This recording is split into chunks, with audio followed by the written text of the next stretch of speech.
Le problème que vous rencontrez, c'est que les personnes au comportement pervers narcissique portent un masque en public, bien entendu, donc elles se font passer pour de bonnes personnes devant tout le monde, alors qu'elles font beaucoup de mal en huis clos, en privé, quand personne ne les voit. Voire pire, elles préparent le terrain en mentant dans votre dos aux autres personnes pour les retourner contre vous. Du coup, si vous cherchez du soutien extérieur pour vous en sortir, de votre relation avec eux, eh bien, le terrain est déjà miné. Personne ne vous croit, on vous prend pour le méchant. Et même lors d'un débat ou d'une joute verbale en public, vous vous retrouvez démunis face au pervers narcissique.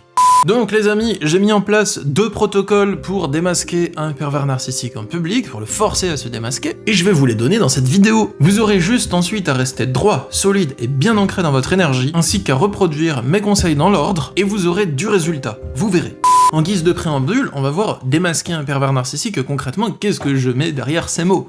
Démasquer, ça veut dire pousser le pervers narcissique à révéler une toxicité apparente, en public, une toxicité qui alertera même les personnes qui ne savent pas discerner les techniques de manipulation.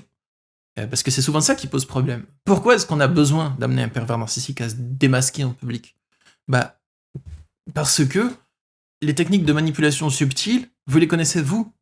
Vous avez l'habitude parce que vous vivez avec, parce que vous avez regardé des vidéos sur le sujet, vous comprenez ça vous en fait. Mais les témoins en public, en fait, ils voient pas ça. Et ils vous prennent, vous, pour le méchant. Et ils prennent le pervers narcissique pour la personne qui est dans le juste, et vous, la personne qui est dans le tort, en fait. Donc là, on va tenter de l'amener à se démasquer, ça veut dire à se mettre en colère, à mal vous parler, mais d'une manière que les autres ne peuvent pas nier. Après, le problème, c'est que les pervers narcissiques, souvent, ils manipulent tellement bien les gens que, même s'ils font ça, et même s'ils vous insultent en public devant tout le monde et qu'ils ont une attitude vraiment pas correcte, c'est possible qu'ils arrivent à endormir les gens qui ont vu ça, si je peux dire ça ainsi, et à passer de nouveau pour la bonne personne. Ça arrive, ce genre de cas, et je sais que ça peut vous sidérer quand ça arrive. Vous me le dites souvent en consultation, vous me dites, mais il a fait ça, tout le monde a vu son vrai visage, et juste après, il arrive à les endormir, à les manipuler de nouveau, et il me prenait de nouveau pour le méchant. Et je vous comprends. C'est pourquoi les démasquer en public, plus vous allez le faire, plus ça va être utile. C'est avec la répétition que petit à petit, ça finira par rentrer dans la tête des gens que celui-là ou celle-là, c'est quelqu'un de vraiment malsain. Alors, pourquoi est-ce qu'on a envie de démasquer un pervers narcissique en public et pourquoi est-ce que c'est utile ? Alors premièrement, je vous conseille d'éviter au possible d'avoir à démasquer un pervers narcissique en public. Évitez de le côtoyer simplement, ne le côtoyez pas. Le mieux c'est d'éviter ce genre de relation, de ne pas s'embêter avec des joutes verbales, des trucs comme ça, enfin voilà, on va sortir de là au maximum. Mais il y a certains cas où vous n'avez pas trop le choix malheureusement.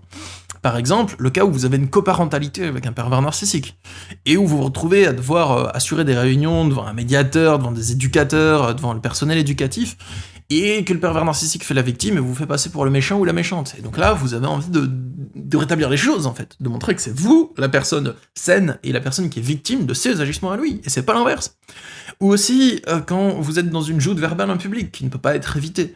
Genre si vous êtes sur un plateau radio ou télévisé et que vous faites attaquer par un pervers narcissique, par exemple, vous voyez ? Bon, sur ce, on y va. Je vous passe mes 2 protocoles, allons-y. La première manière de forcer un pervers narcissique à se démasquer en public, c'est la suivante. Je l'appelle « forcer à expliciter l'intention, rediriger l'intention sur une autre cible ». Donc, admettons que vous êtes en médiation. À ce moment-là, vous avez la médiatrice qui vous accueille, vous et votre ex-pervers narcissique, vous avez un enfant en commun, et là, votre ex dit que... il a pensé à changer votre enfant d'école, l'école qui est par hasard, plus proche de chez lui, en vous disant que c'est pour le bien-être de l'enfant. Parce que ça le rapproche de son centre de loisirs, que ça le rapproche du centre de sport, et ainsi de suite, je sais pas. Il va donner des arguments un peu foireux, en fait, tout ce qu'il veut, c'est avoir le contrôle de votre enfant, avoir plus de garde, et petit à petit creuser là-dessus. Donc à ce moment, qu'est-ce que vous allez faire ? Au lieu de dire non, de vous indigner tout de suite à ce moment, vous pouvez lui poser une question. Devant la médiatrice, parce que ce qu'on dit avec le pervers narcissique, ça ne sert à rien d'en parler avec lui. C'est quelqu'un qui veut tout le temps manipuler, c'est inutile d'avoir des discussions en solo avec un pervers narcissique, sauf dans un cadre très strict, quoi, voilà, mais dans des cadres très spécifiques. Mais là, le but, ça va être d'avoir cette discussion pour qu'elle soit utile devant la médiatrice. Donc on va lui poser une question, mais pourquoi tu veux qu'il change d'école ? Quels sont tes motifs ? Et ensuite, il va donner les motifs. Si c'est par exemple pour qu'il se rapproche de son centre de sport, d'activité extrascolaire, c'est plus pratique pour lui. Et tu vas lui demander pourquoi tu veux qu'il se rapproche du centre d'activité. Et vous allez creuser les pourquoi jusqu'à ce que le pervers narcissique, il sous-entende ou il dise que c'est pour le bien-être de l'enfant. À ce moment-là, vous reformulez. Vous sautez sur ce qu'il dit et vous reformulez en disant « Ah donc c'est pour le bien-être de l'enfant, c'est bien ça ». À ce moment, quand il a dit oui, c'est logique qu'il va dire oui, vous le coupez, et vous parlez vous, à votre tour, en disant, bah, je suis d'accord avec toi, le bien-être de l'enfant, c'est le plus important. Mais, il y a d'autres raisons qui font que moi, je souhaite qu'il reste dans cette école. Déjà, pour son bien-être, j'ai pu observer à quel point il était attaché à ses amis. Et telle autre personne l'a aussi observé. Et aussi, il a telle facilité, tels avantages à rester dans cette école. Donc, je te remercie de considérer son bien-être et d'avoir ces pensées altruistes pour lui, mais je considère aussi son bien-être.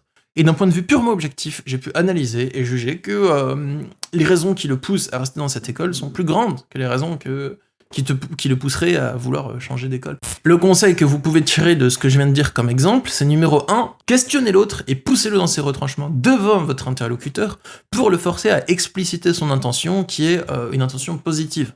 C'est pas le cas, on sait que le pervers narcissique il veut juste vous nuire comme pas possible, mais il va pas le dire, ça, logiquement. Donc vous allez le forcer à expliciter une intention positive et altruiste, qui bien sûr sera du pipeau, hein, on a compris ça. Ensuite, vous redirigez l'intention sur une autre cible. Du style, ah bah pourquoi tu m'accuses de ça? Ah bah c'est pour telle raison, mais t'inquiète pas, telle raison j'y ai déjà pensé. Et justement, j'ai mis telle chose en place pour pallier à telle raison, et telle chose fonctionne et donne des résultats probants. Donc je continuerai. Mais merci d'avoir proposé ton idée. Ce genre de choses. Donc ça c'est déjà très utile pour vous sortir de beaucoup de galères en public. Hein. Avec le pervers narcissique, c'est des tournures de phrases qui vont énormément vous aider, si vous les appliquez pour de vrai, et que vous restez droit et solide dans votre énergie pendant que vous les appliquez. Mais en plus de cela, ça vous fait passer pour le gentil, ça vous fait obtenir ce que vous voulez, ou rester dans votre positionnement de force que vous avez envie de conserver, et en plus, ça pousse le pervers narcissique à se démasquer, parce qu'en fait, à chaque fois qu'il fait ça, au bout d'un certain nombre de fois, peut-être la première, peut-être 2 ou 3, bah il va s'énerver, parce qu'il a pas ce qu'il veut, et parce que vous arrivez à le contrer d'une manière extrêmement habile, en restant calme, et en inversant tout ce qu'il fait, en sortant du bras de fer et de la joute verbale, en faisant ça, c'est très habile. Donc, il va s'énerver forcément, il va rentrer en colère, il va soit commettre des fautes dans la coparentalité, et si c'est pas une coparentalité mais un autre cas, il va forcément commettre des fautes dans ses agissements et passer à des actes de punition et de vengeance, il va peut-être s'énerver, il va peut-être perdre ses moyens, et ça sera très mal vu qu'il perde ses moyens, parce que justement, vous parlez du bien-être de l'enfant, donc pourquoi est-ce qu'il perd ses moyens? Et là, vous pouvez appuyer. Quand vous voyez qu'il s'énerve, vous pouvez appuyer pour le rendre fou, et qu'il s'énerve encore plus. Le but, c'est qu'il perde toute crédibilité devant un public, et que ça vous serve. Donc s'il s'énerve, vous pouvez lui dire « Mais attends, tu m'as dit que ton intérêt principal, c'était juste le bien-être de l'enfant, en vrai, et moi aussi. Et du coup, je t'ai prouvé que le bien-être de l'enfant, actuellement, bah, est en plus va rester dans son école actuelle, pour reprendre l'exemple. Du coup, pourquoi tu t'énerves? Tu devrais être content, non? Si c'est pour le bien-être de ton enfant. À moins que tu aies d'autres intérêts que le bien-être de ton enfant, et que ce soit des intérêts égoïstes au détriment du bien-être de notre enfant. Donc là, ce serait malsain, ce serait grave. Voilà, et vous insistez en mettant le couteau dans la plaie comme ça, et il risque de s'énerver encore plus, et de perdre encore plus de crédibilité. Bon, le but, c'est pas de faire ce genre de choses à des pervers narcissiques, hein, non pas par pitié, mais juste, c'est de la mauvaise énergie que vous cultivez, tout ça, donc voilà, moi je vous dis pas, faut les détruire comme ça, parce que ça risque de se retourner contre vous. Si vous rentrez dans une joute verbale par plaisir, et que vous avez pas un réel but derrière, comme ceux que je vous expose là, en fait ça va se retourner contre vous à un moment ou à un autre, vous allez finir par perdre, et en plus c'est de l'énergie négative que vous cultivez, de la vengeance, tout ça, voilà. Moi je conseille pas ça, mais si vous êtes obligé pour sortir des situations dans lesquelles il essaye de vous porter préjudice, ça peut servir. La deuxième manière, c'est quelque chose de totalement différent, on va voir. Avant ça, je vous invite à vous abonner à ma chaîne YouTube pour être notifié de mes prochaines vidéos, et si vous souhaitez avoir mon accompagnement pour faire face à un pervers narcissique, ou pour avancer concernant une relation toxique, que ce soit la compréhension, que ce soit essayer des choses, que ce soit rompre, que ce soit vous reconstruire, si vous souhaitez être accompagné pour dépasser des pensées obsessionnelles, ou vous reconnecter à vous-même, à celui ou celle que vous êtes au fond de vous, au-delà de tous vos blocages et vos conditionnements, alors il y a le lien sous cette vidéo pour réserver directement un rendez-vous avec moi. C'est mon activité professionnelle principale actuellement, depuis 2015. Je fais ça de manière sérieuse et je ferai de mon mieux pour vous accompagner. Mais sur ce, les amis, passons au deuxième point. On va passer à la deuxième manière, mais avant ça, j'ai juste un conseil de communication à vous donner, c'est un peu hors sujet, mais ça va vous servir beaucoup. Une discussion avec un pervers narcissique doit toujours être ciblée. Donc, quand vous discutez avec un pervers narcissique en public, il faut toujours fixer un objectif à cette discussion et ne jamais dévier de cet objectif. Ouais, c'est là-dessus qu'on va se pencher pour la deuxième manière, justement. Donc vous n'allez pas parler et le laisser mener la conversation. Si vous laissez un pervers narcissique diriger votre discussion quand vous parlez avec lui, vous êtes cuit, il va vous détruire devant tout le monde. La seule manière qu'il vous détruise pas, c'est vous qui devez mener la conversation. Ah oui, elle finira en queue de poisson, il se passera rien. Mais au moins, vous gardez l'avantage au niveau du positionnement. Je vous explique. La situation, c'est la suivante. Vous discutez avec un pervers narcissique en public. Vous avez un but, par exemple, l'amener à reconnaître un tort, l'amener à accepter un changement, l'amener à vous accorder une faveur, ou quelque chose comme ça. Il y a un but très précis à la discussion. Et dès lors que vous devenez pertinent dans vos arguments, dans votre explication, que vous parlez des choses, que vous expliquez qui ment, enfin que vous rentrez dans le concret, en fait, dans le tangible, voilà, ben, il va changer de sujet. Il va vous accuser d'être toujours de mauvaise humeur. Il va vous accuser de chercher toujours la petite bête. Il va vous dire que vous n'êtes pas constructif. Il va vous dire que vous le tourmentez. Enfin bref, il va vous accuser de plein d'autres choses. Il va jouer la victime. Donc son but, c'est ne plus parler du sujet, mais rentrer sur un registre émotionnel, vous accuser pour que vous vous défendiez, et là c'est lui qui mène, parce que c'est lui qui vous accuse, et vous qui vous défendez, en expliquant au public que...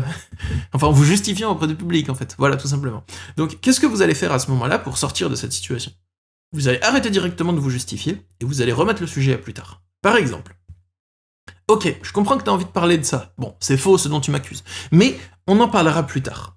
Pour l'instant, on discute de ça. Merci de ne pas changer de sujet, garde tes doléances pour plus tard, on en reparlera plus tard. Donc, je disais que, et vous enchaînez sur votre sujet qui est le but principal de votre conversation. Et vous tournez en boucle là-dessus, en fait, vous dirigez la conversation. C'est important de garder le lead, de garder la direction de la conversation. Et lui, il va encore essayer de changer de sujet comme une véritable anguille, et à ce moment, vous pouvez revenir sur votre sujet. Et dire, ok, je comprends que tu as envie de parler de ça, mais là, on va jamais y arriver. Si tu changes de sujet tout le temps, il faut qu'on reste sur ce sujet. Donc ton autre sujet, on en parlera plus tard, mais maintenant, j'ai pas fini. Donc, continuons là-dessus. Et là, vous enchaînez. Ensuite, il va essayer de changer de sujet une troisième fois, à tous les coups, rentrer dans un registre émotionnel, de toute façon, t'es borné, tu veux rien écouter, tu es psychorigide, blablabla, enfin bref. Il va rentrer dans un détournement de conversation, un énième. Qu'est-ce que vous allez faire? Vous allez mettre ça en valeur. En disant, par exemple, bon écoute, je propose qu'on écourte la conversation, parce que là, tu n'as pas l'air apte à suivre la discussion qu'on a eue et que tu as voulu avoir. On en reparlera quand tu seras décidé à parler du sujet pour lequel tu as lancé la conversation. En gros, c'est ça qu'il faut dire. On en reparlera quand tu seras décidé à réellement parler du sujet pour lequel tu as voulu solliciter cet échange. Et vous dites ça devant le public, et vous terminez la conversation, tout simplement. Le but, c'est de montrer que vous terminez la conversation, mais pas par colère, pas parce que vous êtes désarmé, mais parce que lui n'est pas cohérent, tout simplement. Donc, en gros, vous soulignez son incohérence en disant ok, ce sujet, on en parle plus tard, maintenant on reste centré là-dessus. Vous la ressoulignez en disant bah ton deuxième détournement de sujet, on en parle plus tard, on va rester là-dessus. Et quand il arrive toujours pas, vous lui dites bon bah écoute, peut-être c'est difficile pour toi, peut-être tu traverses une mauvaise passe, je sais pas, mais actuellement, bah on n'arrive pas à parler de notre sujet. Donc je propose qu'on en reparle plus tard, quand t'arriveras à rester focalisé sur ce sujet. En attendant, bah là faut que j'y aille, mais on en reparlera une prochaine fois. À plus. Voilà, hop là, conversation terminée. Vous montrez à tout le monde que c'est lui le zinzin et que vous ça va en fait. Et ça vous pouvez le faire juste à quelqu'un qui essaye vraiment de détourner la conversation. Vous pouvez pas le faire à quelqu'un qui est sain et qui va en parler avec vous. Donc c'est pas une technique malveillante ça, c'est ça qui est bien. Je veux pas vous donner des outils malveillants, mais juste des outils pour vous en sortir. Vous voyez, face à des personnes qui sont réellement malveillantes. Vous pouvez pas détourner ça contre un gentil, les outils que je vous ai donnés. Bon, la conclusion de cette vidéo, c'est que... bah, c'est tout. Si vous souhaitez avoir mon accompagnement, il y a le lien pour réserver directement une séance avec moi sous cette vidéo. Je consulte par Skype, téléphone ou Messenger, et j'ai disponibilité assez rapidement en général. Je vous dis à bientôt, prenez soin de vous, et surtout, pacifiez vos relations les amis. Au revoir.